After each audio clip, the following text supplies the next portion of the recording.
В Алматы по факту вандализма был задержан 45-летний преступник. Полиция незамедлительно прибыла на место происшествия. Наш корреспондент выяснил обстоятельства.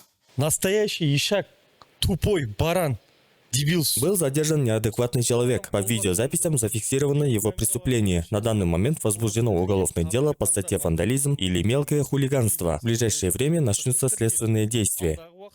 Тергеу жұмыстары жүргізіледі. Маған вандам ба, вандал ма, сондай ісінде батыр ғой, япшымай. Меня обвиняют по статье вандализм. Все из-за моей тещи. Она сказала, что в Сулпак с 20 по 22 будет Каспий-Жума. Велела купить тому телевизор без процентов в рассрочку, чтобы могла смотреть свои сериалы. Я еду в Сулпак, по дороге звоню однокласснику, чтобы уточнить про акцию. Он сказал, что Каспий-Жума и вправду планируется. Можно оплатить частями 24 месяца без процентов. Но есть одно но. Товар тоже получаешь по частям. Не забудь взять с собой болгарку или пилу. А я поверил, пришел и начал пилить телевизор. Мол, возьму по частям. Тут вызвали полицию, санитаров из психбольницы. В общем, у меня, кажется, теперь сотрясение. Басынан сотрясение алып қалдым, беш тұсына микрофонды маған. Теща, Кощей, бессмертный. Неге постоянно